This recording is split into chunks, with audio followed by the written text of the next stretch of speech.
host of the Gridiron.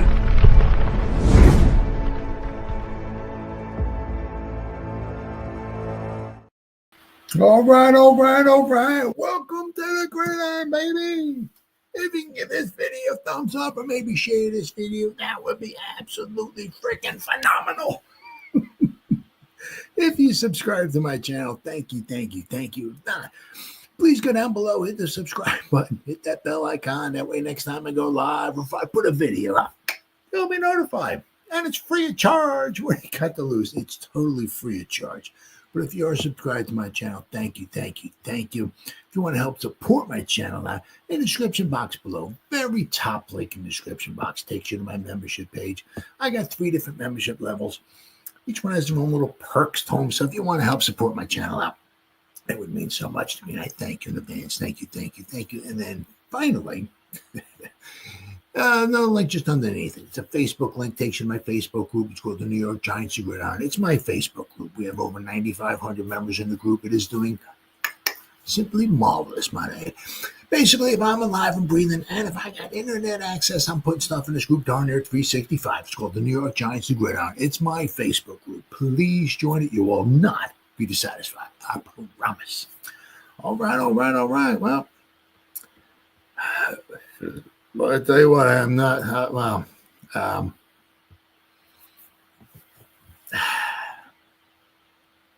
don't know. I can't stand the Eagles. Can't stand it. Can't stand the Chiefs. Just can't stand watching either team. And what I can't stand even more is watching them win. I just can't. My skin just starts crawling. And then, of course, you're probably going to have the Eagles playing the Chiefs in the Super Bowl, and that's my worst nightmare. The only one nice thing about it is that only one of those teams can win, so I can laugh at one of them. Right, because I'm just sick and tired of the 2 teams. I can't stand the Eagles, period. So I'll be able to laugh at one of them. I know the Eagles can't win the Super Bowl and the Chiefs win the Super Bowl. Can't happen. So either the Eagles going to win the Super Bowl or the Chiefs will win the Super Bowl. One or the other. It won't be both of them. So thank goodness, only one can happen. So that's a small bit of consolation prize for me this week. But I just can't stand watching either team. I just can't stand it. Absolutely can't stand it. But you talk about unfortunately here, Mr. Darius. He's been a real good teammate. My goodness, I believe it was the first year when Dable came in here. I think he was like relegated to like the practice. We had a bunch of guys, bunch of receivers, and they pushed Darius like onto the practice squad. And not saying he was happy about it and all that stuff, but he was there. And by the end of the season, he was because of injuries and all of that, and just doing what he did. Right, another over 700 yards receiving. Right, then last season another 700 yards. This year it was very difficult for him because of all the targets that. I think there was like 300 targets. I'd have to look, but it was 202 receptions, obviously from Malik and Wandale. And it was like 300 targets. There's not enough balls to go around. We're going to talk. I seen an article, and I'm going to talk about it a little later in the program here about another person, another wide receiver being mentioned about coming over here, which I think is really ridiculous. But that's a little bit later here. But Darius has been, and he's on a just got done with this 2-year, like whatever it was, 12.2 million or whatever. So he last 2 years, he I guess took the hometown discount, right? Discount, double check as Aaron Rodgers. He took a nice pay cut. I can't say nice, but I don't know what he was going to actually get on the open market or whatever. But he took himself, $60 million a year, right? So I think he's going to get a little bit more. It says it in one of these articles what he might wind up getting, which good for him. Good for him. Because you figure this is his sixth year. This is his sixth season, right? Because he came in with Daniel Jones. Another one of the things that, it made him want to, kind of, liked it here, stayed here was, him and DJ. They both came in 2019. I mean, for a fifth-round selection, Darius Slayton was pretty damn good pick. I mean, not saying the guy is Jerry Rice or nothing like that or whatever, but a fifth-round pick, not bad. All he does is basically get you over 700 yards receiving every year. I said this year was a little bit different because all the a huge portion of the targets went to Wandale and Malik, right? Obviously Malik wasn't right? If we had Wandale, if we had Darius, if we had Hodgins or Hyatt out there or somebody else, Darius would have got more balls. But because of with Malik there, he's going to get the lion's share of the targets. He should, okay? But, I'm sure Darius is going to want to go someplace where the grass is a little greener. Maybe win a few more football games. But obviously, maybe he'll maybe participate more, but also participate in putting some cash in his pocket more, if you know what I mean. So, and I said, I wish the dude nothing but the best. He got absolute freaking model, could play on my team anytime. I'm not saying, we're winning Super Bowls because of the guy or nothing like that, but, just, absolute fantastic player, model, teammate, and all that and everything. And, fantastic pick. Got to give Gettleman a little bit of credit there. Fantastic pick, fifth-round pick. Right. But, I mean, I said once again, it's one of those things is that, this is his third coach. He got drafted by Shermer. Not saying Shermer drafted him, but, we're Gettleman anyway, right?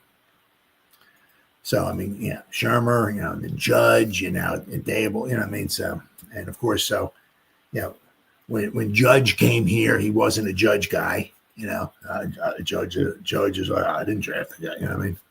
And same thing with Dabes, and Shane, the guy, we didn't draft the guy, As you can see, basically pretty much, amazingly, the first year that Dable and Shane were here, right, he was on the practice, he got relegated to the practice squad for, I don't know what it was, I can't, but, right, that's Darius Slayton.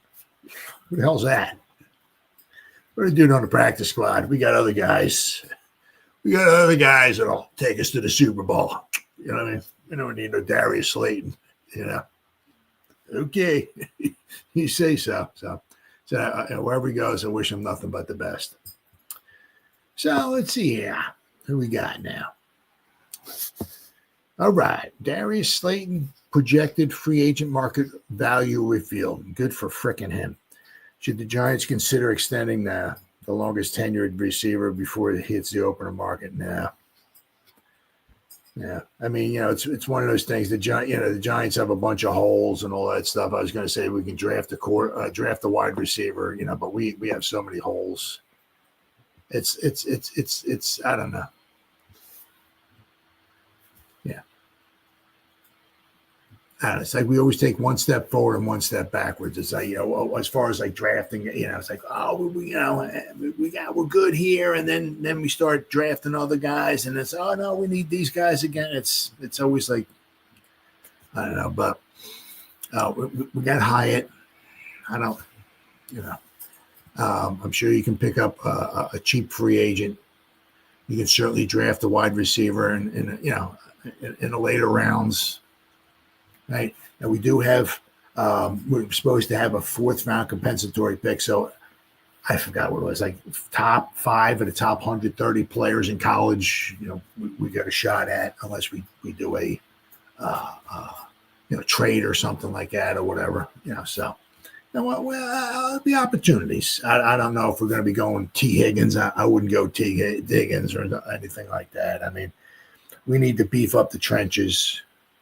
I would like to see us do that, but we also need a quarterback too. So after failing to get a contract extension from the Giants last offseason, receiver Darius Slayton is set to hit the free agent market, where he could land a profitable deal. Spotrac reports Slayton market value to bring him 2-year, $31.720 million. Yeah, baby. Good for him. An average of 15 point, almost 16 million. Good for him. The projected deal would also put Slayton 22nd among receivers if it were to come to fruition, and would be more than double the $6 million average salary he received from the Giants.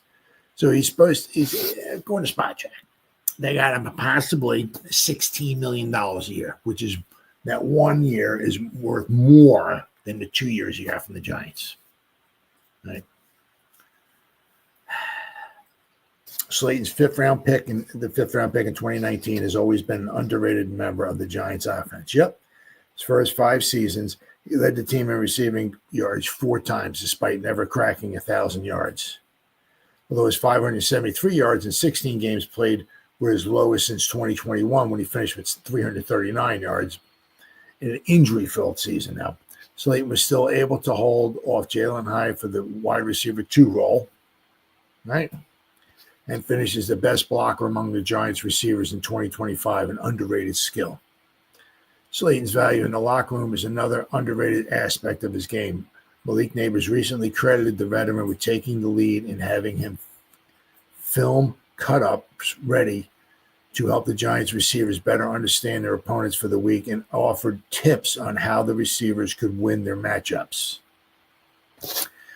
Probably stands to reason that if the Giants did move to extend Slayton last offseason, it's hard to imagine them doing an about-face this offseason. I can't see them bringing him back. We got so many other holes to fill that, if they're going to pay him $16 million. I mean, obviously, you pay the guy $16 million, for 2 years doesn't mean, this year you'd be paying him 16. You could probably get away with maybe having to be 10 or 11 or something like that if you're paying him on a 2-year deal. But then the next season, obviously, it's going to go up. So you're going to owe him, whatever, 18, 19, 20, So I just can't see the Giants, have 40-something million, There's only so much to go around. They said, what are they going to do with quarterback? Right? They had a couple other holes to fill. So I'm not sure if they're going to wind up spending $16 million a year on Slayton. Just don't see it, unfortunately. Let's see here. Whoops. But Slayton, he also said, too, wide receiver Darius Slayton projected free agent market value. And let's see, where are we at here? There we go. He sends a clear message about his future with the Giants. Will Slayton remain a Giant for life? Probably not. For the first time in his career, wide receiver Darius Slayton is set to become a free agent after spending his first 6 seasons of his career with the Giants. Even though he is yet to surpass the 1,000-yard mark as a wide receiver, Darius Slayton showed that he was a steal in the 2019 NFL Draft when New York selected him in the 5th round. While the 2024 season for the 20-year-old was not the year he was hoping for after setting a career high in receiving yards in 2023 with 770, Slayton has become a fan favorite. Yep, I love the guy. Love him. And would certainly be a reliable veteran presence for the next quarterback for the Giants. Absolutely. Whoever that may be. But in recent interviews, Slayton is sending a clear message about his uncertain future in New York. Slayton hints at exploring all options in 2025 free agency. In an interview with the New York Post, Slayton spoke with Ryan Dunleavy and gave a pretty blunt answer when asked about his future with Big Blue and whether or not he would like to come back for his 7th season. My main priority is just being an integral part of whatever offense I'm in, Slayton said. I think I've shown that I'm a good football player. I've shown that I have a positive impact, in whatever offense I'm a part of. My primary goal is to get somewhere or to be part of an offense where I have a chance to impact the game every Sunday. Now, that was not necessarily the case, here. You knew that Malik was going to get a huge portion of the throws, right? So, unfortunately, with Wandale and Malik getting over 300 targets in a season, there's only so many balls to go around, right? So, When talking about his future with the Giants, Slayton was also asked if he would come back, especially with both head coach Brian Daboll and general manager Joe Schoen set to return. It sure sounds like Slayton would be open to a seventh year in New York. However, Slayton's comments about wanting to get involved more on offense hint at a potential new team after not having such a major impact on the Giants' offense in 2024. He had just 39 receptions during the regular season of 539 yards and 2 touchdowns in 16 games. So basically, he averaged what would that be? 2.5 receptions. So basically, every 2 games, he had about 5 receptions. The Giants' offense was ranked toward the bottom of the league in nearly every offensive category in 2024. So you can't really blame Slayton for a lack of receptions and yards that past regular season, especially when the season for the Giants saw a quarterback change with Daniel Jones being released and a quarterback carousel.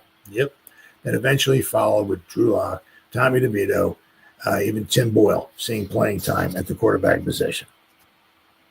There's going to be a very interesting offseason for the Giants, with the focus being mainly on who their next quarterback may be. But it should still be focused on Slayton's pending free agency. New York has many talented weapons in the receiving group, including Malik Neighbors and Jalen Hyatt and Wando Robinson. Could Slayton be involved in this group when the Giants kick off their season in 2025? Based on Slayton's recent comments, that remains to be seen. I don't really see that, unfortunately. I just don't see that happening. I mean, especially if you're going to pay the guy $16 million. I mean, because they also, now one of those trillions of things you don't know what's going on inside the headquarters, right? What are they thinking about Jalen Hyatt? You have no idea. Having a freaking clue. You can guess, you can this, you can that, You have no idea what they're thinking about Jalen Hyatt, right? Is it like, well, we drafted the guy, he's this, he just needs to work a little bit more on the routes, and I think we might start being able to get, let's Darius go, and we'll put Hyatt out there, and he'll be the other guy, and he's getting close. Or is it like, oh no, this guy, nope, So it's like we screwed up with Jalen Hyatt. We're going to let Slayton go. We'll draft somebody else. I mean, you have no idea what they're thinking about Jalen Hyatt. No idea at all. The fact that the guy could hardly get even on the field. I mean, they traded up to get him in the 3rd round, and blinding speed and all of this, and the guy could hardly even get on the field. Might tell you all you need to know. So I'll have to wait and see. But I really don't think. Darius will be back. Hopefully so. Hopefully one of the teams out there that needs a wide receiver will, give him some, at least, $15 million a season. I mean, which would be fantastic for Darius. He's waited 6 long seasons to make a payday. And because you got to figure his first 4 years, I mean, dude's making by what? $800,000, $900,000 a year. I mean, hey, I'll take it if you don't want it. But, in the league of the land of football, $800,000 a year is like nothing. So he's played by 12. So you got to give him 12, 13, 14. So he's made whatever, I don't know, roughly around $15 million in 6 seasons as a wide receiver in the NFL. So I wish him nothing but the best. But one interesting thing, right? I mean, with the Titans, the GM, right? He's talking about, and I can't see any way humanly possible. I mean, just stuff I hear, right? He's talking about, we're not going to pass up on a generational talent, right? In the draft. It was kind of the same thing with, I hate saying it, hate open up some wounds, but that was kind of like what Gettleman's, he was kind of, when you pick a guy at number 2, you envision somebody wearing a gold jacket one day. And, well, I'll tell you what, if Saquon Barkley was on the Eagles, but 7 seasons now, Saquon would have well over 10,000 yards rushing, and he'd be well on his way to a gold jacket. I can tell you that. Fortunately, the Giants drafted him, and, he still might. I mean, hey, if he plays another 3 years, 3, 4, who knows? right? But playing behind that Eagle offensive line, I mean, I don't know if he's going to continue to get 2,000 yards a season, but I mean, if you know, right, if he plays another 3, 4, 5 years, who knows, right? We'll have to wait and see. But with the Titans, you know, now the tricky thing is here. Okay, did the Titan GM,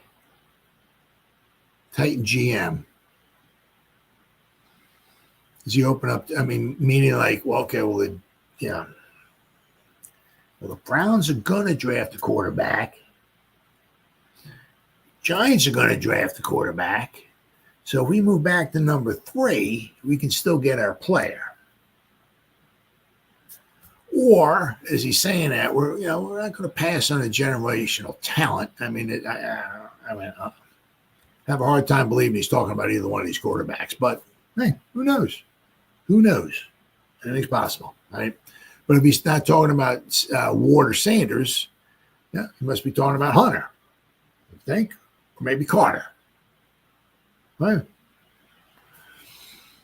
So so is he just going to stay put at 1 and we're getting our guy and then they can battle it out for everything else? We don't care. We got our guy at number 1. We're not trading. We're not, you know.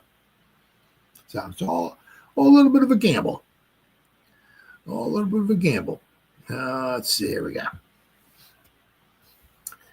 The Titans inviting a trade back from the number 1 pick in the NFL draft. Will the Giants move up for a franchise quarterback? Interesting. The Tennessee Titans don't sound like they are set on drafting a generational talent. Don't sound like they are set on drafting a generational talent with the number 1 pick. They sound like they prefer to trade out. Titans president of football operations, Chad Brinker, is getting a lot of attention for saying on Wednesday that if there's a generation talent available at number 1 pick, you don't pass that up. As he first said on a particular show. But the focus should be on what Brinker called his ideal roster building scenario to acquire more picks. Which is true. True. Ideal, if we could map it out perfectly, you'd really want about about 30 picks over 3 years, and 12 of those need to come in the top 100, Brinker said. That means that the Titans are open for business, and that means the Giants may be only one Joe Shane phone call away from trading up to number 1 overall to select New York's choice of Miami, Cam Ward, or Shedeur Sanders. Would that be wise? Now we're going to talk a little bit about this more later on in our program here this evening. Okay. Titans desperately need a quarterback themselves, so Brinker and new GM Mike Morganzi, I guess, would rather trade back than take Ward or Sanders. That speaks volumes about their evaluation of the passer that the Giants would be charging up to take. Hint, hint, hint.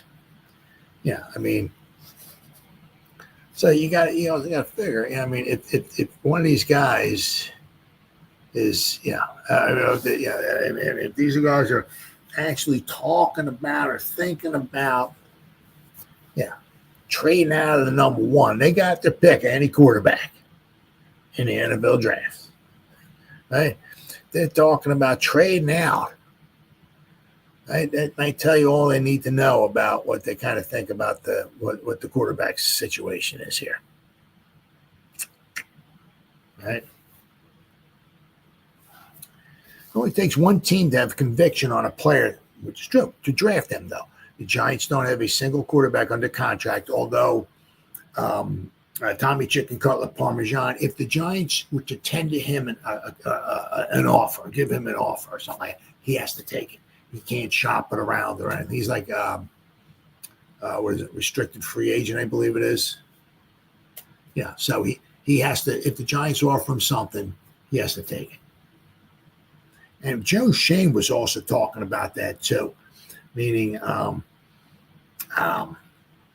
When it was the end of the season, he said Tommy's the only one under contract for next year. So, which isn't really true. They have to offer him a contract.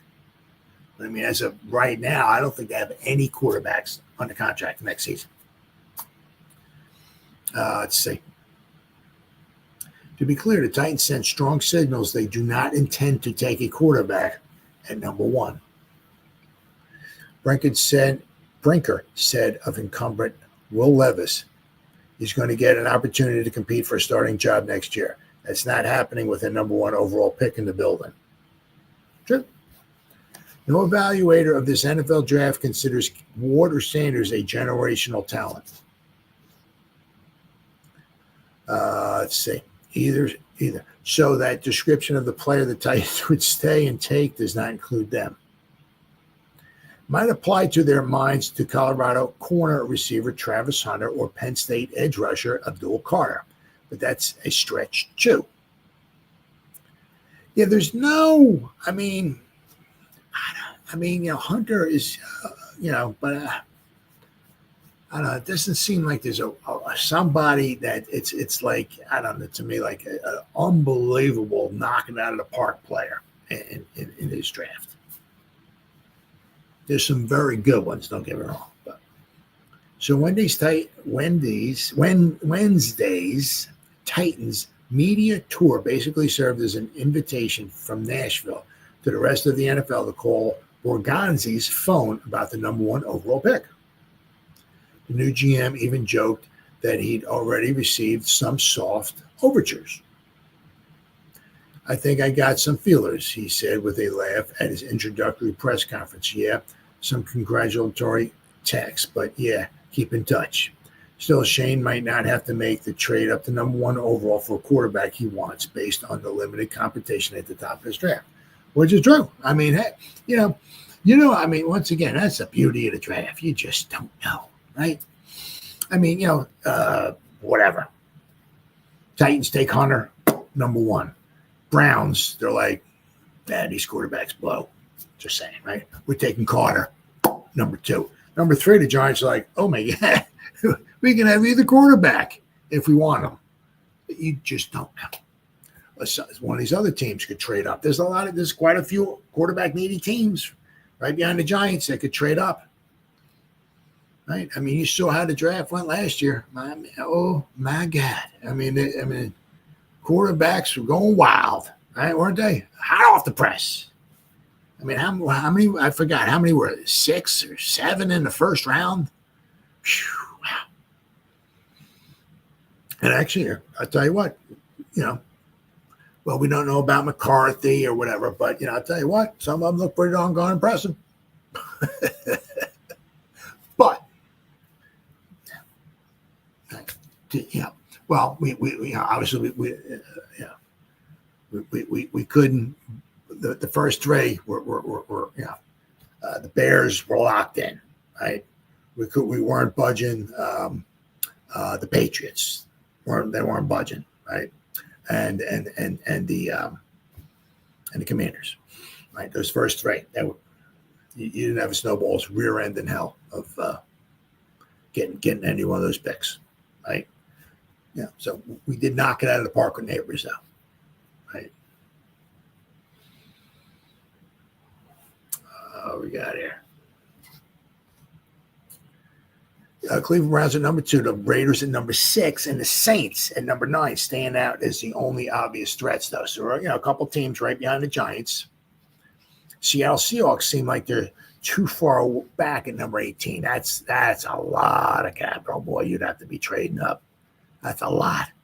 And to trade up from 18 to 1 for one of these, I mean, if we're talking John Elway, Peyton Manning, or something like that, you do it. You got to give away whatever, your next 4 number 1s and your 4 number 2s or whatever. For John Elway or a Luck or Peyton Manning or something like that, yeah, you do it. But not these guys. The Browns and Giants also know that the Titans don't appear to be picking a quarterback, so the only concern is losing the opportunity to take their preferred quarterback to another more aggressive team. The Browns are like, oh, cool. Yeah, hey, man, it's, it is what it is, right? Right? The Browns are like, oh, cool. We're going to get our choice of quarterbacks. They're not taking a quarterback. Cool. So draft night rolls around. The Raiders call up. Boom. Trade with the Titans. They jump up. They got number one. The Titans move back. They draft Sanders. And the Browns are like, oh, man, we really wanted Sanders. We're not too sure about Ward, though. No, right? It is what it is, right? If you see your guy, I mean, I'll tell you what, if you're the Browns, right, if you had that much of a conviction on whatever, Ward, move up to one spot.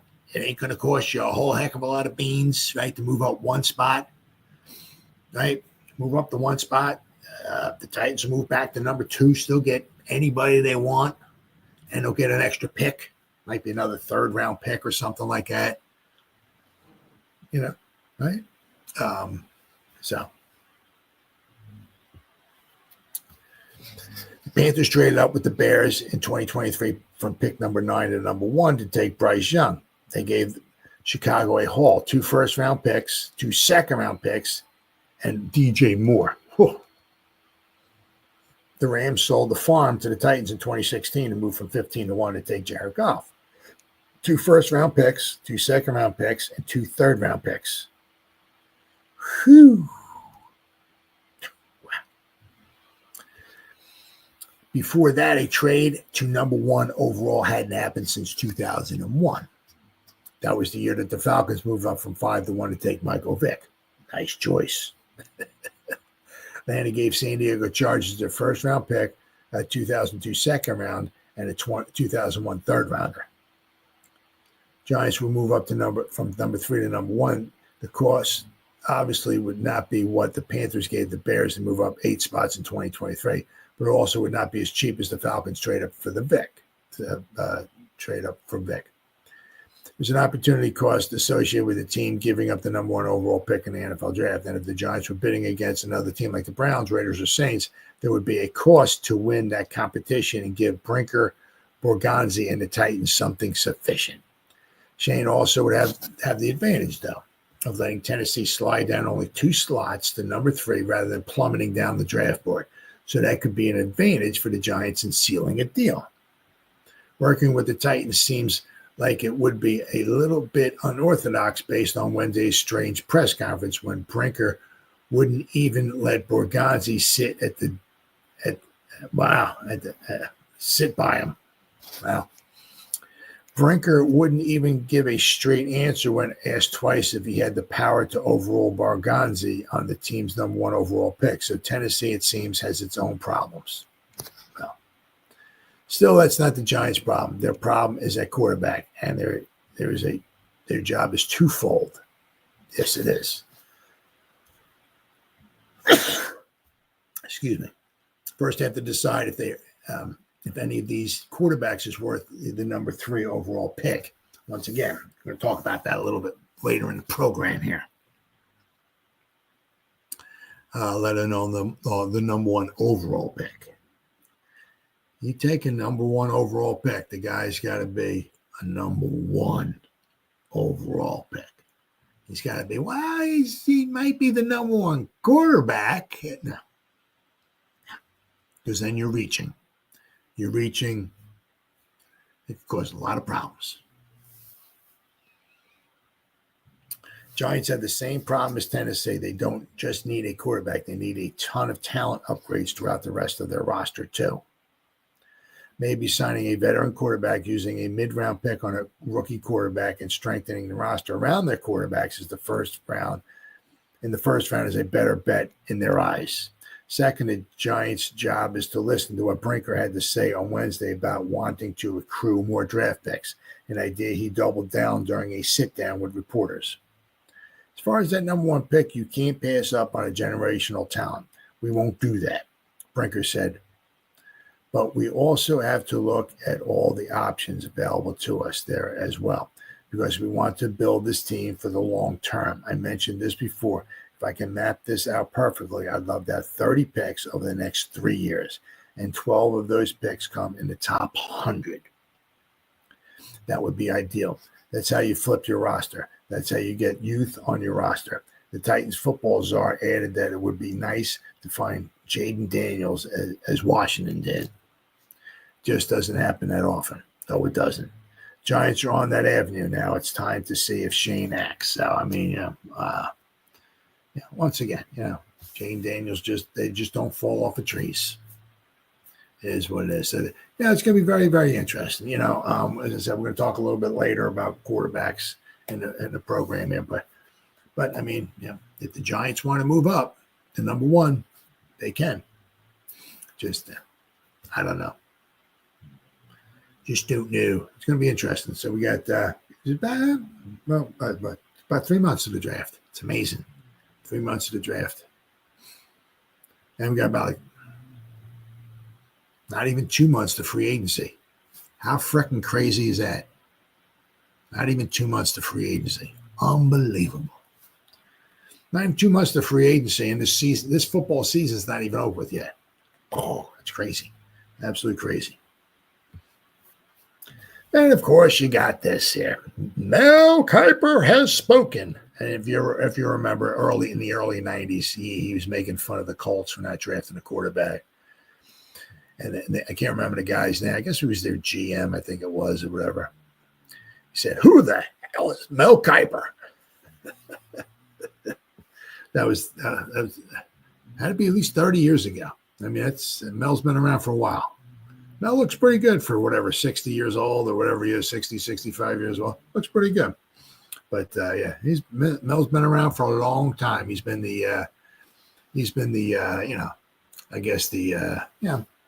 draft guru, I guess. It's Mel, not that he's the best, but I mean, it's always seems like right now it's Mel and there's a bunch of other guys underneath him and everything. I don't know. When Mel speaks, people listen. So he apparently came out with his first mock draft. Now, keep in mind, this is going to be his first of about 800-900 mock drafts. So he's going to keep changing. So who he has here for the Giants is a quarterback, okay? But it's probably not going to be the same guy. The next time he has another mock draft, it's probably going to wind up changing. He's going to have the Giants trading back, or he's going to have the Giants jumping up to number one, or he's going to have the Giants taking Carter or so just keep that in mind. Okay. All right, where's he at here? Mel Kiper. Here we go. All right. All right.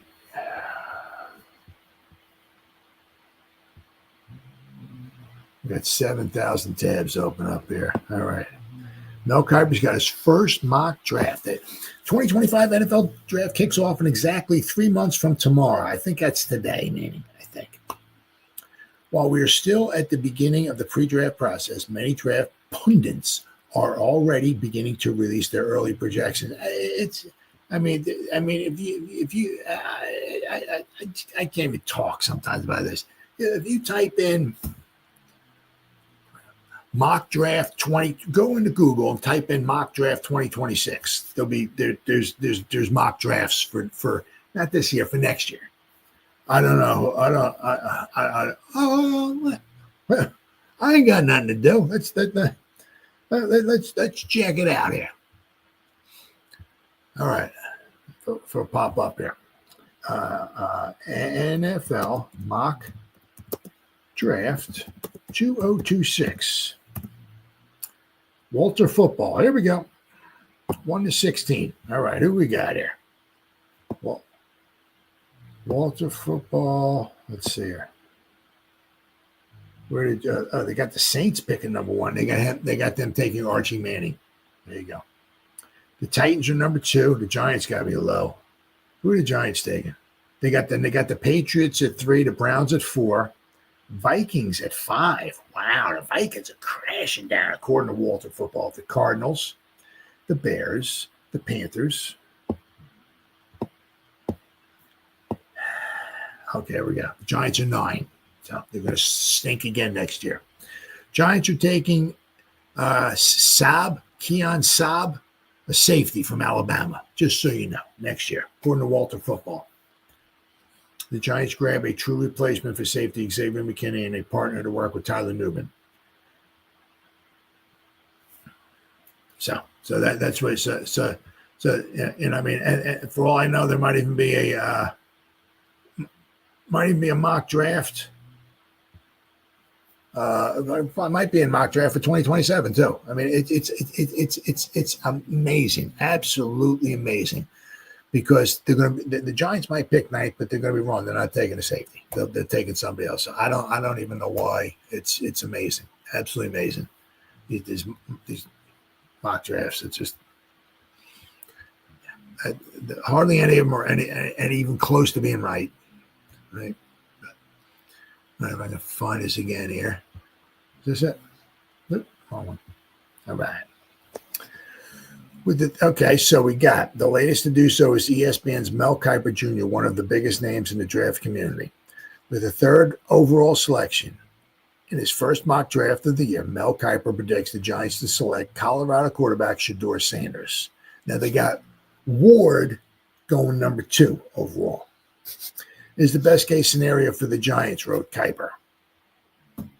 The Week 17 win over the Colts slid them down to number 3, and now finding a new quarterback in the first round isn't guaranteed. But Daniel Jones is gone, and Drew Lock is a free agent. So the Giants have to do something to clean up one of the worst passing games in the league. New York will be weighing all options, and it might ultimately be forced to trade up into the top 2 to get its guy. But here, Sanders falls into the Giants' lap without any extra moves. Sanders is super accurate, completing 74% of his throws this past season. He could step in and right away and lift the entire offense, including standout first-rounder Malik Neighbors. Sanders began his collegiate career at Jackson State, where he played for 2 years and was named SWAC Freshman of the Year, and then the SWAC Offensive Player of the Year in 2022. The talented young quarterback then transferred to Colorado, where he put together back-to-back strong campaigns for the Buffaloes. Sanders completed 69.3% of his passes for 3,230 yards, 27 touchdowns, and just 3 interceptions across 11 games as a junior in 2023. This past season, he completed an impressive 74% of his passes, 4,134 yards, 37 touchdowns, and 10 interceptions. So the past 2 years, what have we got? 64 touchdowns and 13 interceptions. And he's averaging about 72% completion. But also he's throwing to Hunter as well, too. Keep that in mind, right? His 2024 performance led him to being named the Big 12 Offensive Player of the Year, in addition to being selected as the recipient of the Johnny Unitas Golden Arm Award, given to the nation's top upperclassman quarterback. Here's Mel Kiper's predictions for the first 5 picks in the NFL draft. They got Titans taking. I thought it was the other way around. They got Titans taking Ward. I thought Hunter went to the Titans. Okay, he has Titans taking Cam Ward, which is something that, he has them taking Ward. But of course, if you listen to the guy from the Titans, he said it doesn't sound like he's going to be taking a quarterback. Then Mel Kiper has the Browns taking Travis Hunter, number 2. The Giants taking Shedeur Sanders, number 3. The Patriots taking Abdul Carter, number 4. And the Jaguars taking Mason Graham, defensive tackle, number 5. That's the guy I would like to take. Either what I would like to do would be to take either Graham or Carter in the first round. You can never have too many edge rushers. If Carter's all that in a bag of potatoes, chips, I'm taking them. I don't care if I got 800 edge rushers. Can't have too many of them. We're going to lose to Ojolari, right? So we got Kayvon, we got Burnsy, and we got Carter. I mean, you could think about it. Maybe you could slide, in a say a passing down or something like that, right? I mean, you can slide Kayvon in, or you put Burnsy in. You got Dexter like close to the center. You got somebody's like a 3 technique, and then you have a Carter on the outside with Kayvon, right? When you move Kayvon in, you got Burnsy and Carter on the outside, right? You can never have too many edge rushers. Or I say you wind up taking Graham. If Graham is that good, take him, put him next to Sexy, and then you have Kayvon, you got Graham, you have Sexy, you have Burns. Nice foursome. It all starts in the trenches. Right? All starts in the trenches. So Mel Kiper's first of his many, he's going to have many of them, right? I mean, some of these guys come out with a new one each week, right? So, but Kiper has spoken. He said that the Giants are going to want to take in Shedeur Sanders. So, once again, we'll have to wait and see. All right, then we got, speaking of quarterbacks, I've seen this. Right? I've seen this. Derek Carr.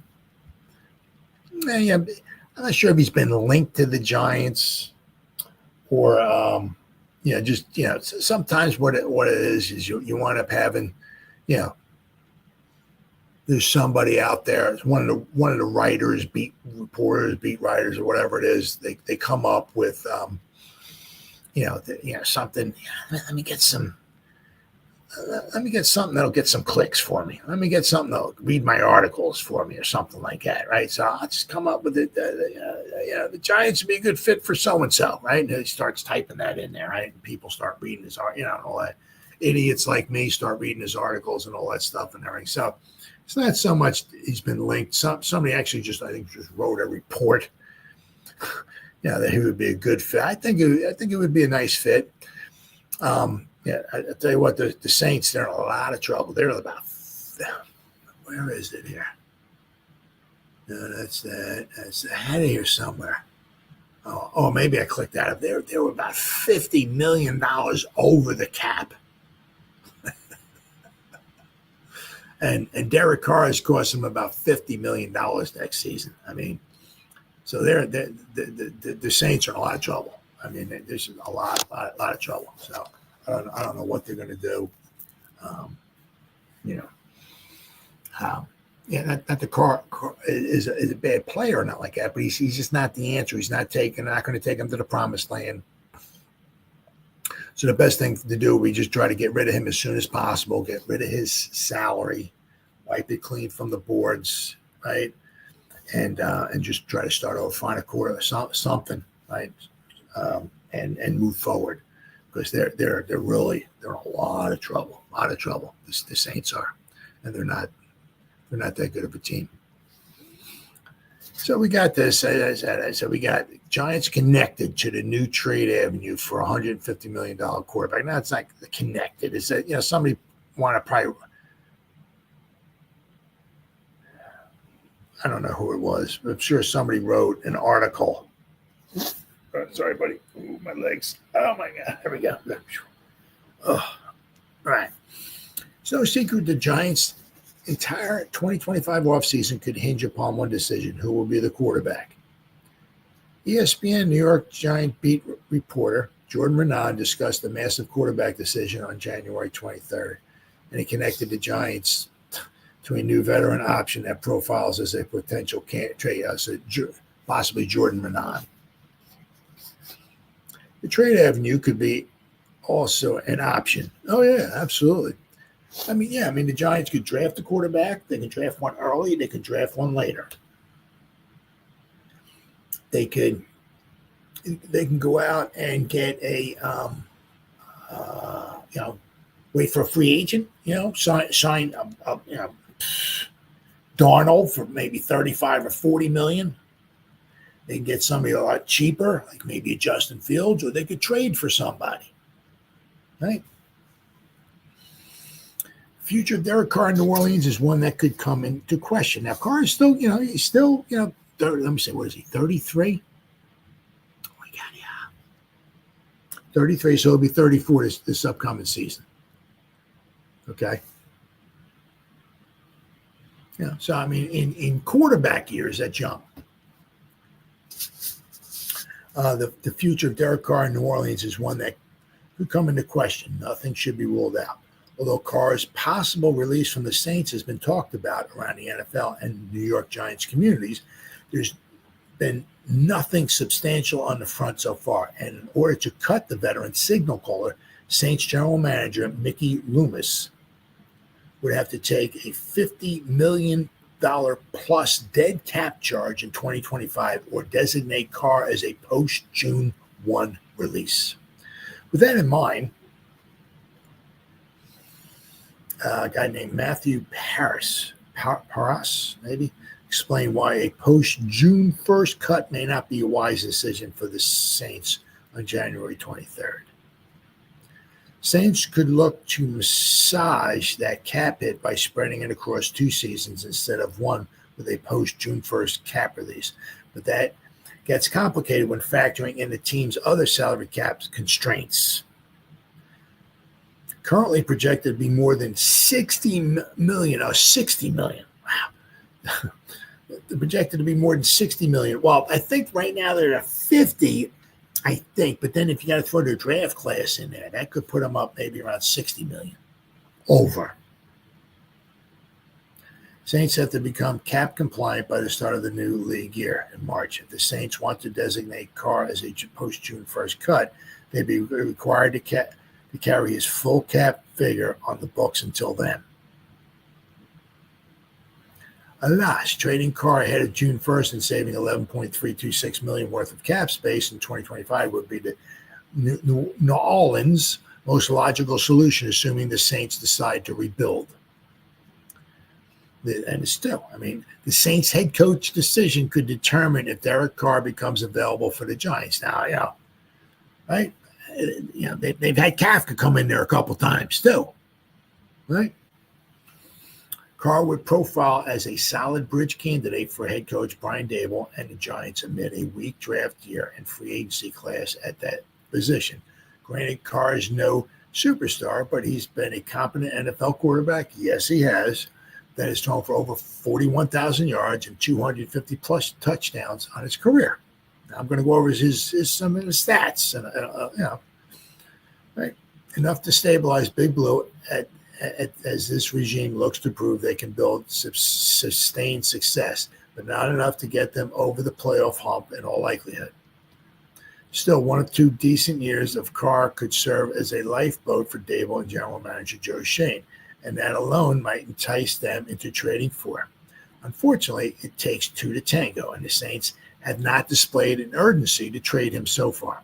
Having said that, the new head coaching hire could determine Carr's fate in New Orleans. Depending on who the Saints eventually bring in, a new head coach could pitch Loomis on a clean break from Carr. This could especially be the case if New Orleans hires an offensive-minded coach. Ironically, current Giants offensive coordinator Mike Kafka appears to be one of the finalists in the Saints head coaching search. Saints quarterback Derek Carr is willing to restructure his contract, but will not agree to take a pay cut. After the season, Carr told ESPN Saints reporter Catherine Terrell point blank that he wouldn't take a pay cut. However, he did note that he would be willing to restructure his contract, which typically pushes the cap hit down the road a few years. According to Overcap, the Saints could save nearly $31 million in 2025 cap space by restructuring Carr's deal, which sounds great in theory, but a move like this would further handicap New Orleans in the future, which is true. The Saints already restructured Carr's contract last offseason, and doing so again would only further increase the 2026 cap hit, already north of $61 million. So his cap hit this year is 50, next year it's 60. Still, if the Saints want to keep Carr, restructuring his contract could go a long way in helping them become cap compliant this offseason. Paras, whatever his name is, went on by converting all but 2 of the 1.2 league minimum of Carr's $30 million contract and his $10 million roster bonus. According to Overcap, the Saints would save almost $31 million from its books, but doing so would make Carr's 2026 cap figure almost over $69 million. $19.2 million in 2027 and $13.5 in 2028. Carr's contract, too, voids after 2026. If the Giants were to trade for Carr, they'd likely be taking on a large financial commitment, something the Giants really can't afford. In 2020, large commitment in 2026 and lesser cap commitments in 2025 and 2027, depending on what the Saints are willing to pay. Now, the interesting thing is the Giants, as of right now, have a ton of money to spend in 2026. So that's something to think about. Saints are willing to, let's see, depending upon how much the Saints are willing to pay if there was a trade. Now, it might wind up being, right, it could, let's see, similarly, Big Blue's exact trade ask is unclear, although any draft capital sent to New Orleans would no doubt depend on the financial burden that the Giants take on. So basically, yeah, I mean, it's like, well, he's owed $50 million this season. I'll tell you what, you give us a second, right, and we'll eat $40 million of that $50 million. If you send us a third, we'll eat half of it. We'll eat $25 million. You got to take 25. It'll be something like that. You send us a fourth round pick for him, we'll eat 10 million of it. I mean, so it's like, how much? What do you want to pay out? To save on. But the Giants do have a lot of money next season. If you look like a Spotrac and over the cap and all that stuff, they got a lot of money to spend as of right now, next season. So that's something to think about. But the Giants put a trade for Derek Carr. I said they couldn't. They can't bring him in for $40 million and pay him $40 million this year because then they'd have no cap space. I mean, they'd have to be restructuring all kinds of guys and stuff like that. And it just wouldn't make much sense. So, but I mean, if you look here with Carr, I mean, he's played 169 games and he's an 11-year career. He's 33. He'll be 34 this upcoming season. Last year on a bad team, he was 5-5. He completed 67.7% of his passes. He had 2,145 yards, 15 touchdowns, only 5 interceptions. The year before that with the Saints, he played in all 17 games. Completed 68% of his passes, 3,878 yards, 25 touchdowns, 8 interceptions. He's had 257 touchdown passes in his career. 112 interceptions. Under 2% interception rate, right? He's had over 41,000 passing yards. So I mean, if he plays another 5 at the rate he's going, I mean, he should have. By the time he retires, I don't know, 5 years, 6. Who the heck knows? I don't know. He could easily have 50, 60,000 yards passing. So once again, with him. Is he Patrick Mahomes? No. Is he Josh Allen? No. Is he, but is he a good bridge quarterback? Yeah, absolutely. I think he's better than Darnold. Absolutely. It's just that the Giants just can't take on a heavy burden right now, especially at the financial burden, shall we say.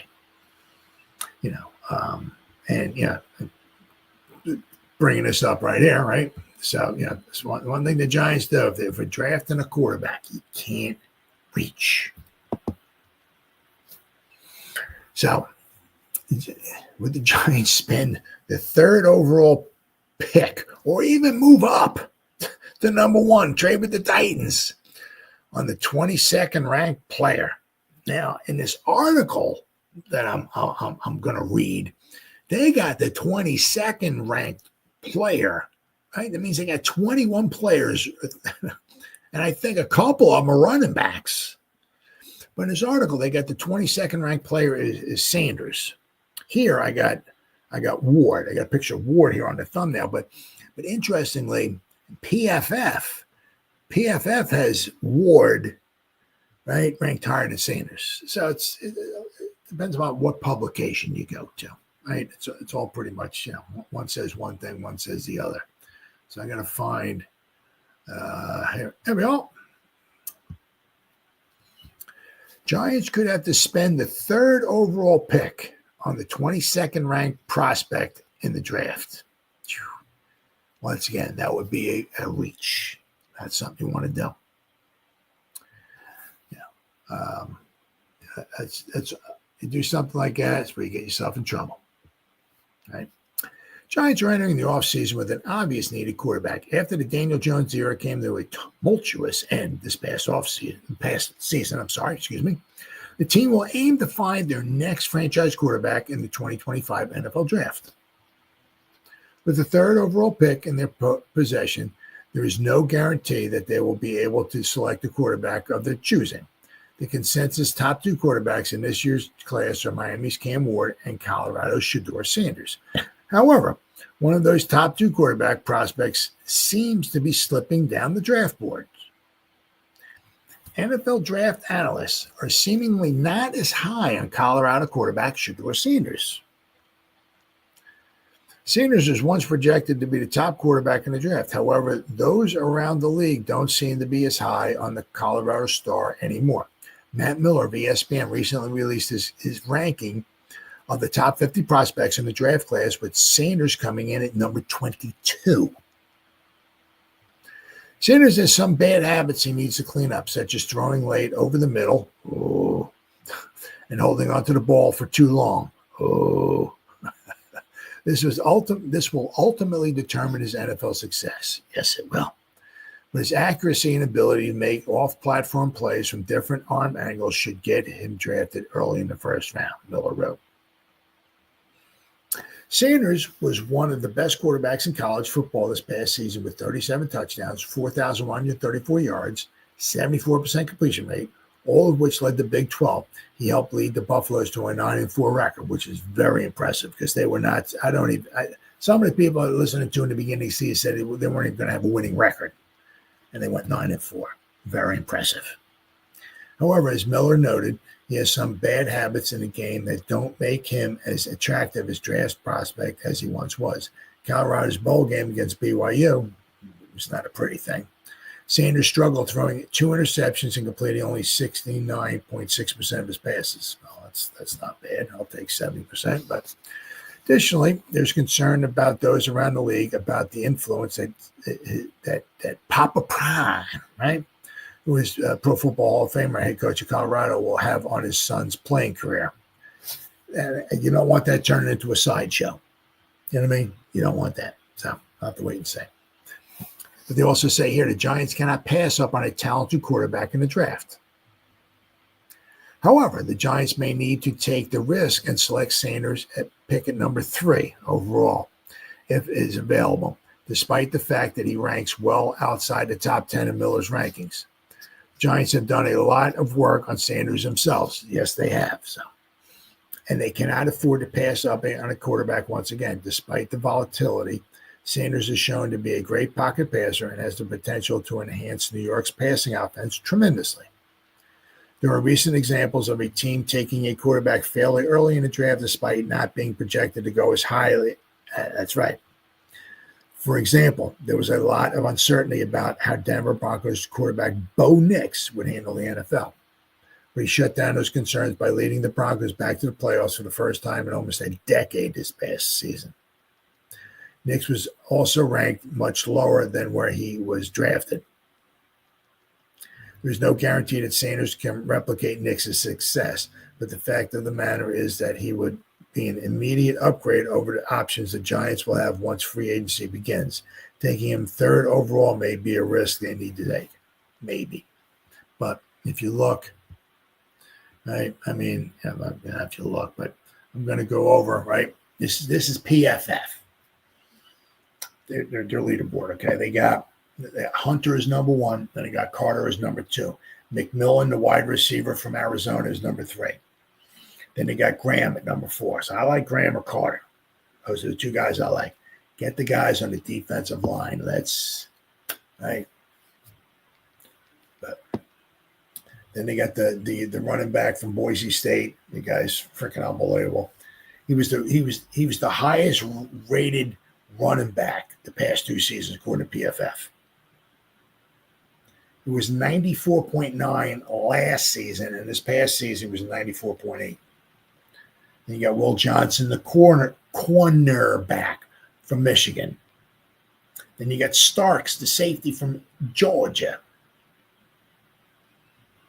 Then you got Will Campbell, a tackle. James Pierce Jr., an edge rusher from Tennessee. Burden, wide receiver from Missouri. Mike Green from Marshall, an edge rusher. Let's see. And, you got Simmons, 12, Warrens, 13, Egbuka. Hope I said that right. Number 14, wide receiver from Ohio State. Banks, tackle from Texas. Benjamin Morrison from Notre Dame, my team, cornerback. And number 16, Cam Ward. Now, PFF has Cam Ward is the 17th ranked player, 17th in the country. They got 16 other players ranked at him. And obviously, as I said, one of them is a running back. They got ranked above him. Okay. They said you got to go, and then after 20, you got to go to up to 25, and then you got to go to the next group. Right, you got to go from 26 to 50 to find Shedeur Sanders, and Shedeur Sanders, according to PFF, right? I mean, they got him in the second round, right? I mean, that's what PFF thinks of Shedeur Sanders. They have him at number 40 what? 43. He's the 43rd ranked player, according to PFF. Right? They got him in the second round.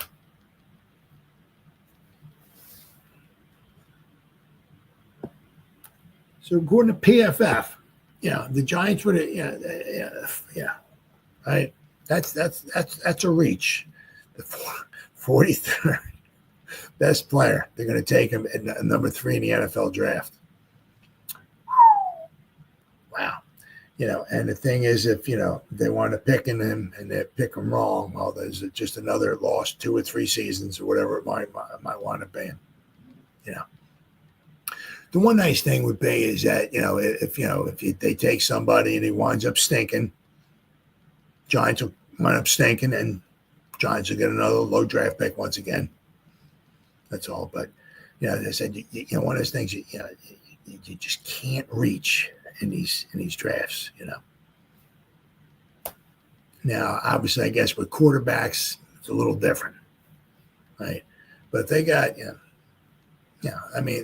PFF, they have their own experts and this, that, and the other thing. They're obviously not NFL coaches or, doing their own work and everything. But, they got this guy is like maybe in the second round. And I don't even know where Jalen Milroe is at. I think he's the next graded guy. So let me see. Let me see Jalen Milroe.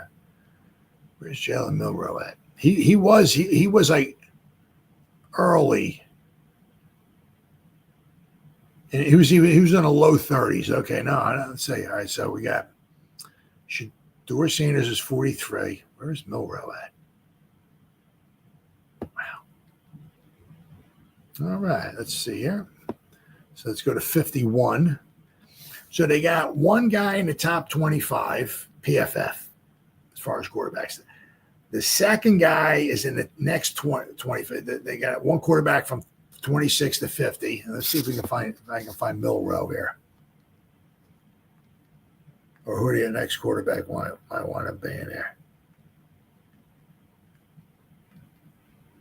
Wow. Oh, there you go. Oh, Dylan Gabriel. Oh, okay. Dylan Gabriel is number 67. Jalen Milroe is number 68. So basically that would be what? Those would be, according to that, 67 and 68 in the draft would be like early third round picks. Have anybody else here? Yeah, okay. So they got Ward as a second round pick. Okay. PFF as Ward in the first round, in the first 32. Shedeur Sanders is picked for 43, so that's like in the second round. Then they got Gabriel and Milroe would be in the early third round. So, once again, if you take you got to make sure the guy is worthy of a third pick overall in the draft. As I said, once again, I get it. Quarterback's a little bit different, but it is what it is. But once again, it's going to be very, very interesting to see exactly what winds up happening there. Let's see here. Then we got Mr. Phil Simms.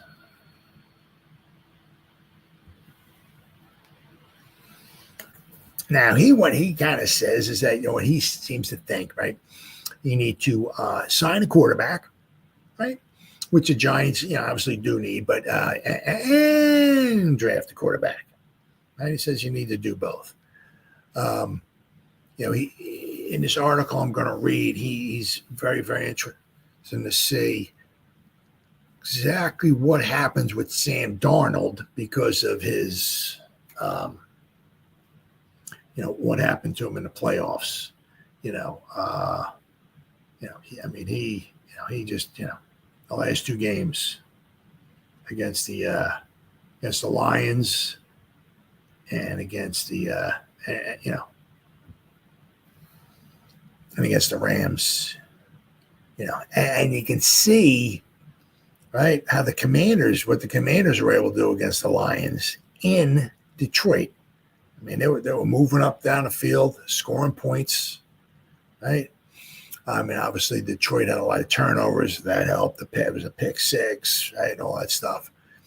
But so you kind of look at what Daniels was able to do in Detroit to the Lions, right? Darnold couldn't do that. Darnold had better offense. He had Justin Jefferson running around out there, for Christ's sake. Still couldn't do it. And the Lions, right? I don't know if they were rusty, but I mean, the Lions had the week off. Then they played the Commanders. They were rested, right? And they still got torched by Daniels. The Lions played Darnold the last game of the season at home. They were tired, long season, all this stuff and everything, and they were able to shut him down. Right? He couldn't even. No, he didn't. No, I think they had 3 field goals. Couldn't even score a touchdown. Right? So Phil Simms is very anxious to see what's going to happen with Mr. Darnold. But Mr. Simms seems to think that the Giants, should sign one and draft one. Ex-Giant quarterback, ex-Giant great, breaks down how the team should approach fixing the quarterback problem. Giants need to take a big swing at the quarterback position this offseason. The 2 clearest paths: sign Sam Darnold of the Vikings to a big money contract if he hits the free agency, or use the 3rd pick in the 2025 NFL draft to select Cam Ward or Shedeur Sanders as their quarterback of the future. Or how about both? Well, as I said, the one thing is with Darnold is the Giants only have. Now I realize if you bring Darnold in for say $35 million a year, right? His first year of the deal, you sign it for 2 years or say 3 years, right? Whatever. Right? I get it for 35 years. I realize the first year you're not going to be paying him 35. You can get it down. You might be paying him 20. But the Giants only got like $43 million. Now, I know there's some salary cap money. They could probably cut Graham Gano, or they could do that. There's some things that they can do and bump that up.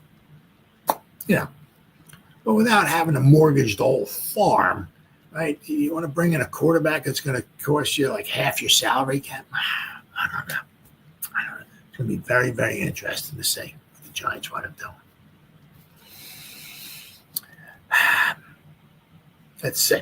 Former Giants quarterback and current NFL analyst Phil Simms told Big Blue View in an exclusive interview that he believes the Giants will take a quarterback at number 3 regardless of what happens in free agency. I would think they're going to sign a free agent and they're going to draft somebody, Simms said. I don't think they'll go out there and say, oh, we signed this guy and now we're not going to draft one. I would think somehow the Giants, with the 3rd pick in the draft, that they're looking to get a quarterback in that spot. Do they have to move up? Well, maybe, he said.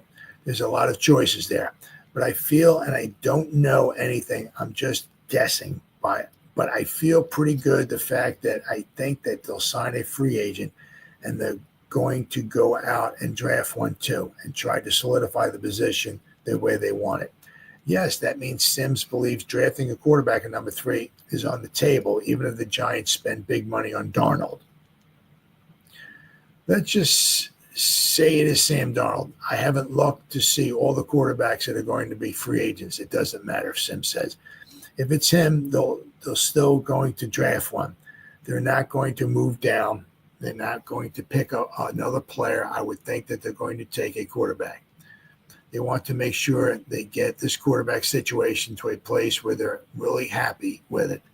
And not only is it makes them happy or whatever, but also they solidify it by not just getting one. Let's get two. But interestingly, one thing said by by Bill Parcells said this, right? You got two quarterbacks. You have no quarterbacks. So you got to be very, very careful. Meaning, like, if you pull the one quarterback, you shove the other quarterback in there.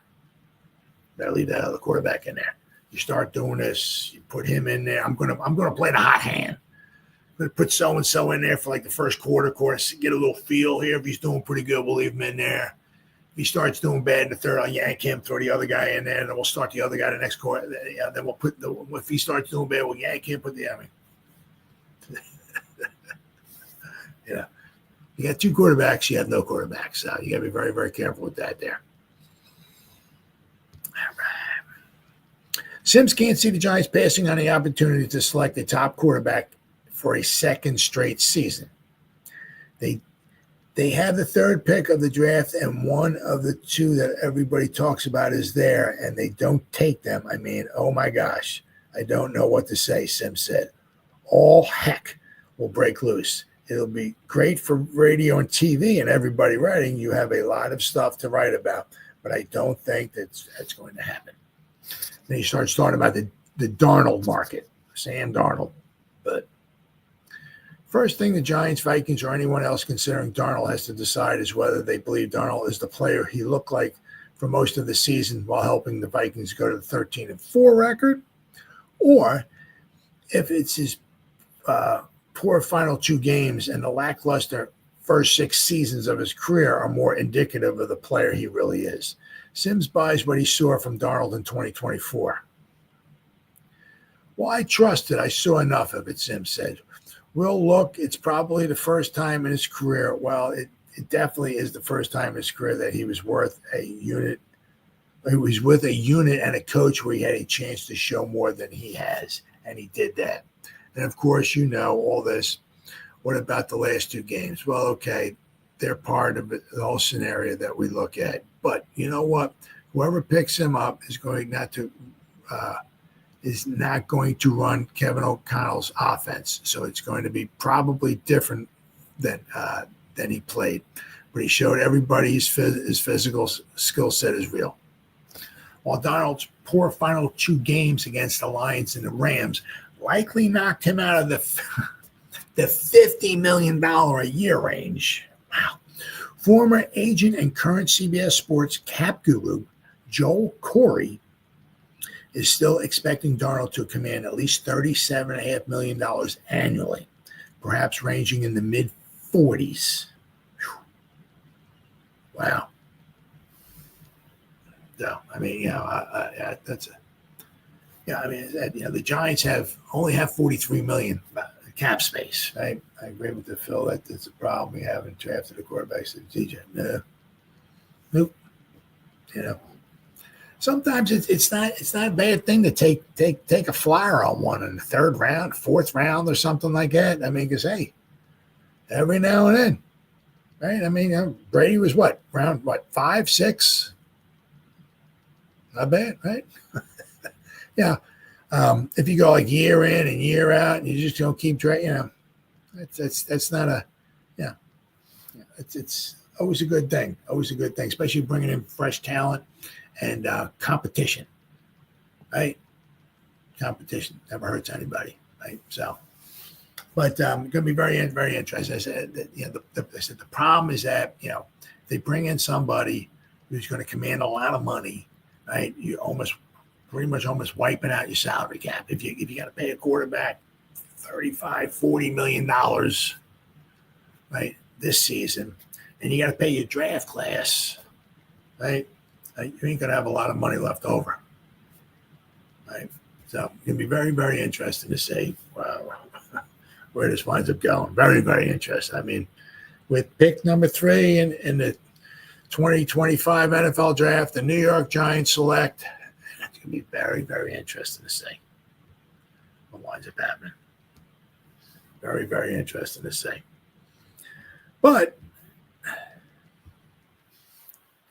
once again, you see all this stuff. It's, once again, I think a lot of it's just for kind of like idiots like me to click on it and read. Oh my God, really? Yeah.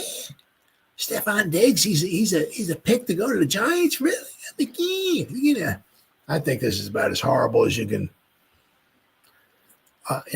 Horrible. About that's not much Stephon Diggs is horrible or anything. He was injured last year, right? But he always seemed to have a problem. He seemed to have a problem when he was with Minnesota. Then he went to Buffalo. It seemed like he had a problem at Buffalo. Yeah.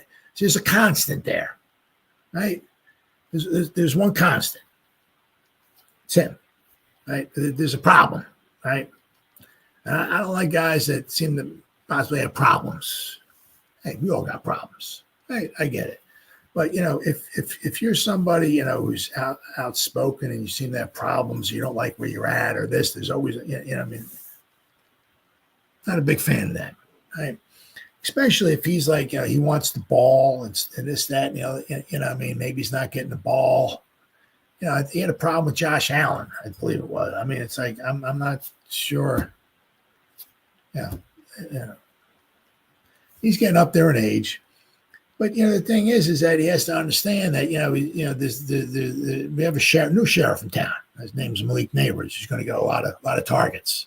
He's going to realize, that, Wan'Dale Robinson, between the two of them, they had over 200 catches. It's never happened before for the Giants. You combine two guys' receptions together, and we have over 200. That's never happened before, right? So if you bring somebody in here like him, it just and especially when we start losing, like we usually do. Can you imagine? That's just a recipe for disaster. You bring this guy in, and we start losing. He don't get the ball, and wow, that could be a big time trouble.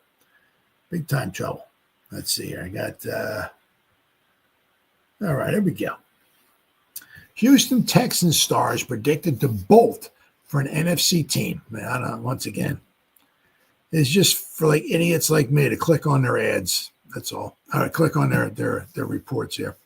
Houston Texans may face some considerable changes this offseason as they don't have a whole lot of cap space to work with to get better. As a result, the Texans may also lose key players such as wide receiver Stephon Diggs. Mason Cameron, Pro Football Focus, has compiled a list of the best landing spots for some top free agents, and he has Diggs heading to New York Giants. I don't know why. With the Giants holding a top 3 draft pick, expectations are that they will make a play for one of the top quarterbacks in the class, Cameron wrote. Pairing Diggs' experience with Malik Neighbors would provide a young passer with quality weapons in the receiving game and an ample opportunity to produce quickly. A union between Diggs and the Giants seems a bit odd given that the former 31-year-old and probably wants to win now. That's not happening in New York.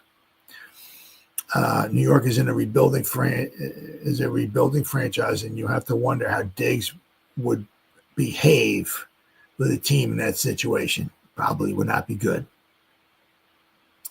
Texans quarterback C.J. Stroud has made it abundantly clear that he wants Diggs back, and some momentum does seem to be building toward Diggs re-upping with Houston. Diggs was traded to the Texans last April and was expected to revolutionize their offense, but he tore his ACL 8 games into the season. During his time on the field in 2024, the 4-time Pro Bowler caught 47 passes, 496 yards, and 3 touchdowns. Diggs could probably be had on a 1-year deal, so we'll see if Houston attempts to retain him. I don't know why the Giants would want somebody with it, just his attitude. And there's another one here from Giants Wires. Giants named best landing spot for Stephon Diggs. Giants will focus on finding their next quarterback this offseason, but that will be far from their only need. Oh, you got that right. General Manager Joe Shane must address multiple positions, including offensive line, cornerback, safety, interior, defensive line, and depth across the entire roster. That's all. After selecting Malik Neighbors 6th overall in the 2024 NFL Draft, wide receiver is not exactly at the top of the Giants' priority list. However, with the expectations that they'll lose veteran wide receiver Darius Slayton, they will need to be some backfilling. Why not go big with it? Because he's not a good fit. Mason Cameron of Pro Football Focus believes that Stephon Diggs would be a perfect fit for the Giants. Yeah. Diggs tore his ACL in Week 8 will make for an interesting free agency period between the 31-year-old receiver and teams this offseason. Prior to going down, Diggs showed no signs of slowing down, on pace to produce his 10th straight campaign with a 77-plus PFF receiving grade.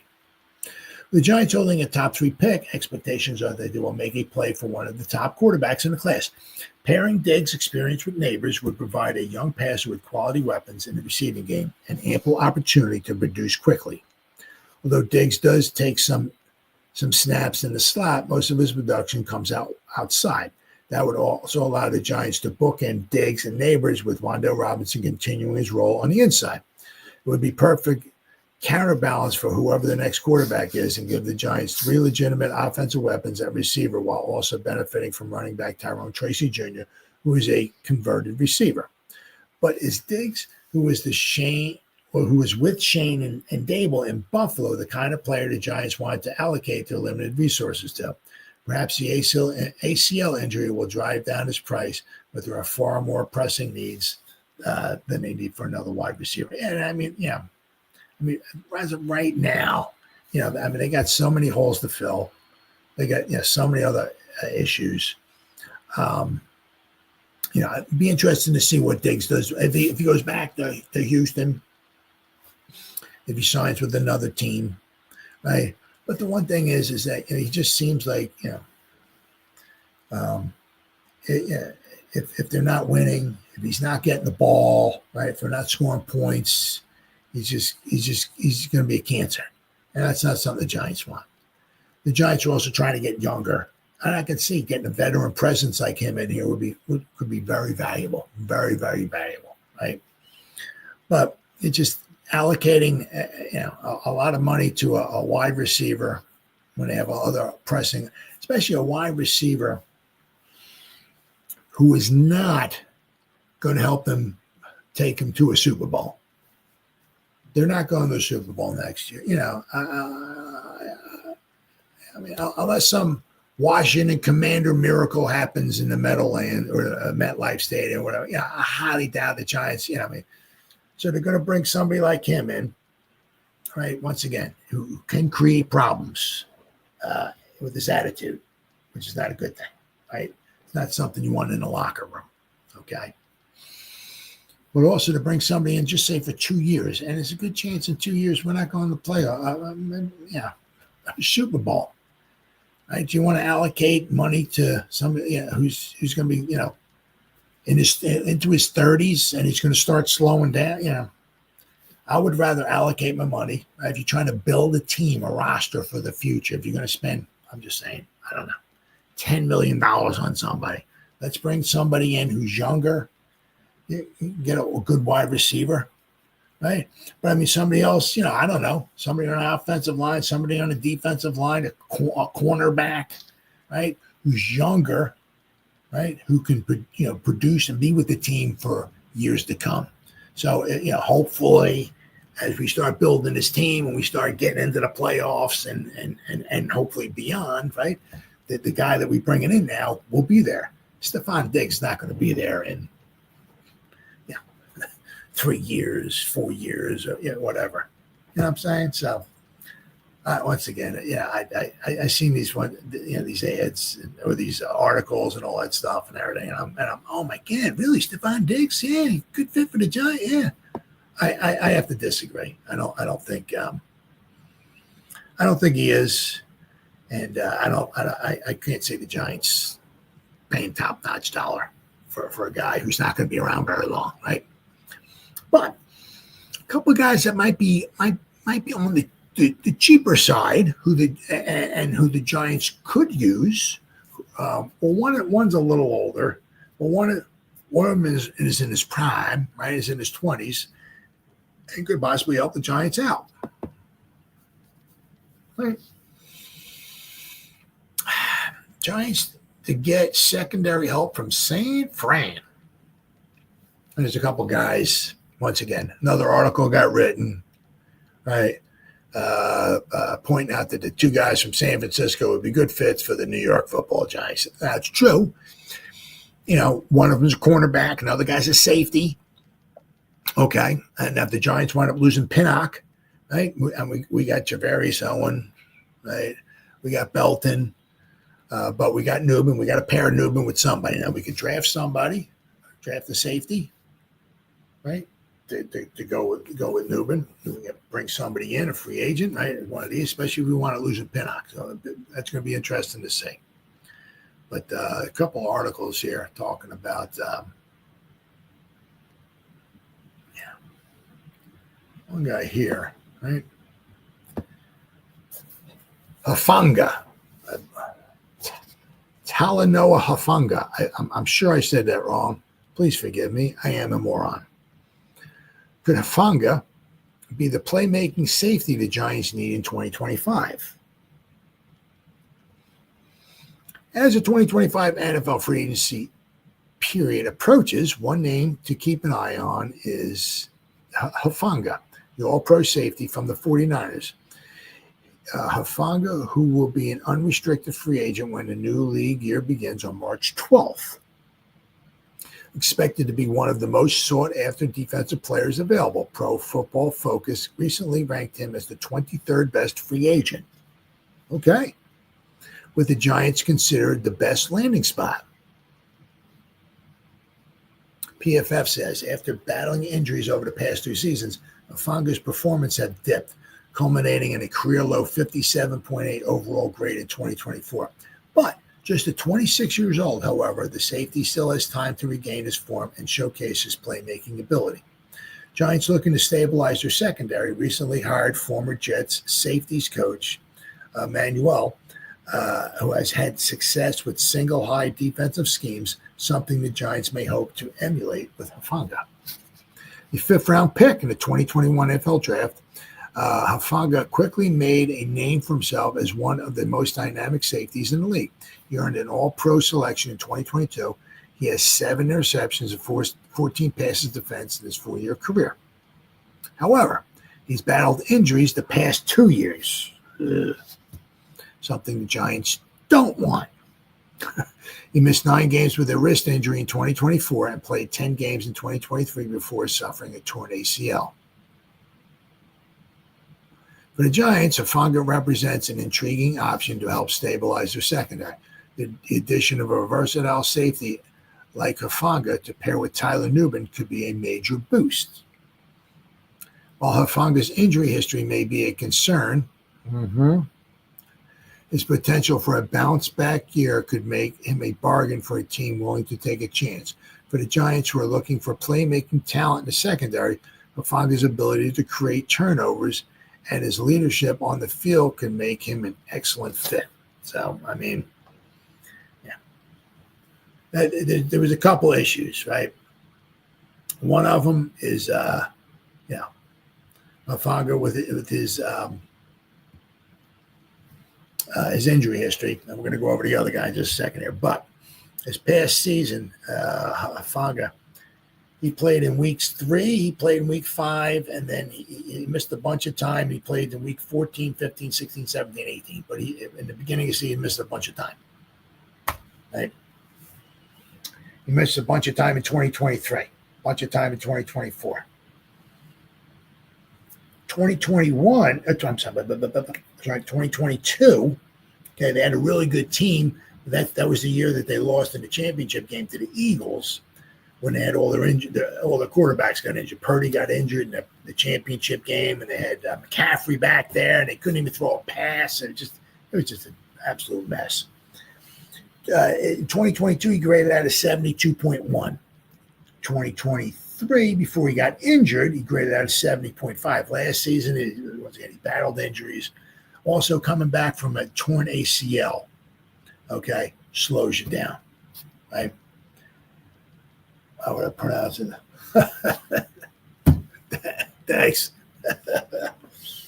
But so possibly maybe this season, this past season, let's see what I say. Afanga, he 57.8. His run defense was a 74.5, 66.3, and a 52.4 coverage grade. But I'm saying, he suffered his torn ACL in 2023. So you come back, you're never quite the same, right? Sometimes it takes you, to your second season to get back into, at top form, shall we say? Okay. But the thing is, as I read in that one article, he had a wrist injury. He missed time. He tore his ACL. He missed time. I mean, is this something the Giants want to bring in?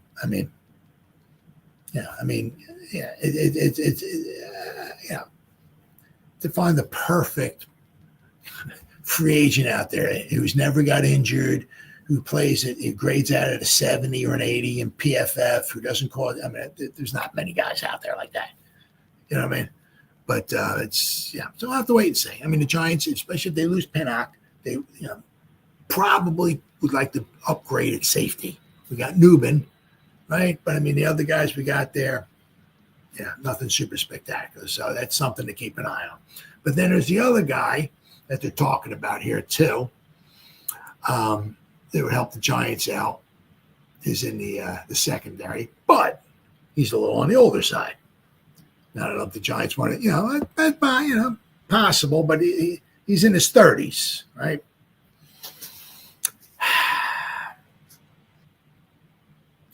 You got Charvarius Ward, all right, cornerback. Ward's overall body of work speaks for itself, as he has posted strong 80-plus grades in both 2022 and 2023, showcasing his reliability as a top-tier cornerback. Another one of those things. You just don't know what they're thinking as far as with Banks, right? Need veteran presence in the secondary. Yeah, oh, absolutely. Well, it was one thing that, they added Dory Jackson, right? Don't know if they'll be bringing him back or not, but, you can always use, absolutely. I mean, especially when you got a bunch of young, I mean, my goodness, we had Flott out there, right? We had Phillips out there, and we had Banks out there. Flott was, a third-year guy? Banks, a second-year guy? Phillips, a first-year guy? I mean, that's some young, it's always good to have, even if the veteran presence is on the sideline or something, it's good to have a veteran, absolutely. Oh, sure. Oh, absolutely. So the Giants secondary desperately needs reinforcements after finishing 26th in team coverage this past season. Defensive coordinator Shane Bowen's heavy use of cover 3, which is 35.6% of the time, which is 8th highest in 2024, right, aligns well with Ward's strengths. Over his career, Ward has allowed just 0.83 yards per coverage snap in cover 3, making him an ideal candidate to help revitalize New York's defensive backfield.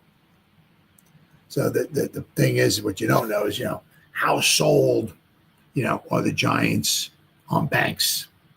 Do they think they bring Emmanuel in? There's a new, defensive backs coach, or and I think he's the passing game coordinator as well too. They just announced that. Do they think he'll be able to help Banks? Or maybe Henderson failed. I'll have to wait and see. But once again, you don't know what they're thinking. You do know that Phillips is healthy. Phillips is he's on the field, no questions asked.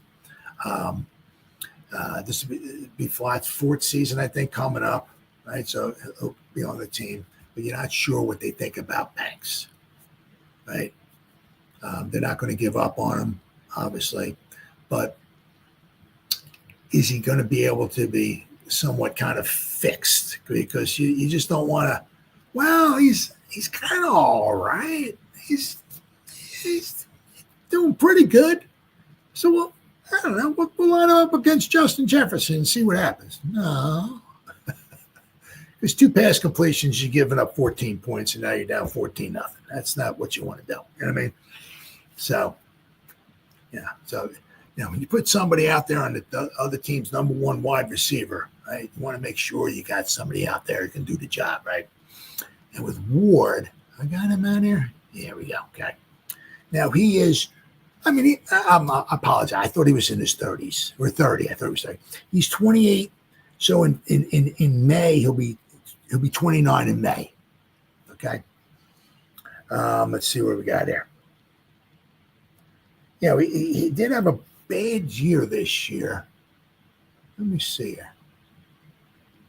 Looks like he missed a little bit of time, not too much. He missed some games in the middle of the year. But in 2023, graded at 84.7. 2022, graded out of 81.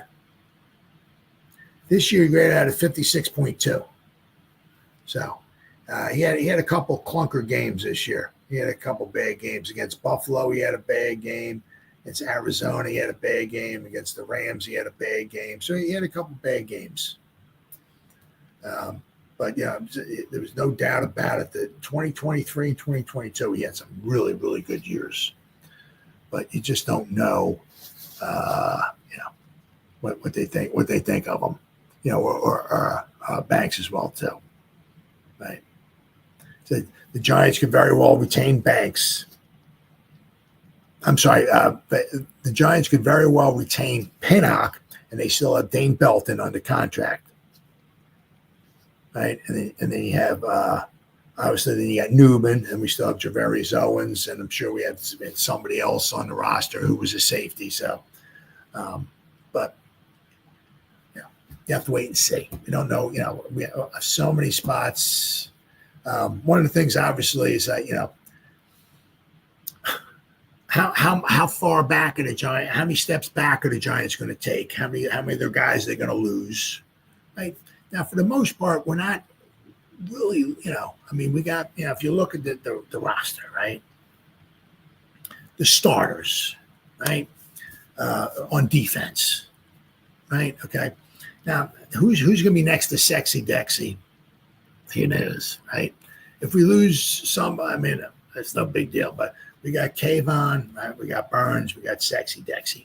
The linebackers behind him, right? We got a Karake, we got McFadden, right? So right? We got Banks, right? We got Phillips, we got Flott, right? We got safety. So we might lose. Who's it? The other defensive tackle going to be? Is it going to be Nacho? Who knows? Are we going to lose Pinnock? Oh, maybe. Right? No huge loss. They said on the offensive line, on the offense, we might lose Slayton, right? We're not losing any quarterbacks because we don't have any, right? But we got running backs, we got our tight ends. The offensive line, I think they were saying Stinney might be a free agent, but he wasn't a starter. GVR, we could certainly maybe bring him back, but he's a free agent, and we might lose Slayton. But there's not a ton of guys we're losing, right? It's not like we're losing Dexter Lawrence. We're not losing Andrew Thomas. We're not. Oh my God, we're not losing. So we might lose a couple guys. So how much? We'll take a step back, and then how far forward can we go replacing these guys? As a lot of it's going to hinge on the quarterback, right? Because we're taking the quarterback early, because if you're taking a quarterback early, number 3, well, then that would cancel out drafting one of those one of the defensive players like Johnson, the cornerback, or Graham, the defensive tackle, or Carter, one of those guys you can just almost like plug and play, right? And then also, what are we going to do a quarterback as far as free agents? Are we going to go out and get a free agent, a bridge quarterback? Is there somebody we can get for $20 million? You're going to spend $30 million? You're going to spend $10 million? What are you going to do there? Because obviously, the more money you spend there, the less money you're going to have in free agency. So that's it. Man. So what the heck we got? We got about 1 week left of January.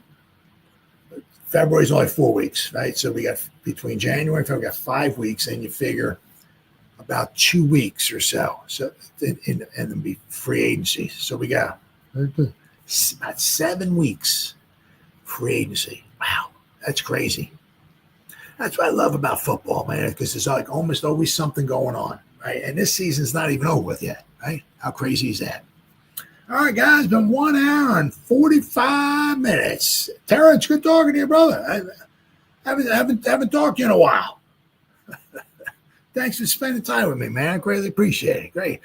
So whoever spent any time listening to me live, thank you. If anybody's going to spend any time watching the replays, once again, thank you so much on Bob Hart. It means the world to me. As always, you guys stay safe out there and go Giants. Woo! Oh, yeah.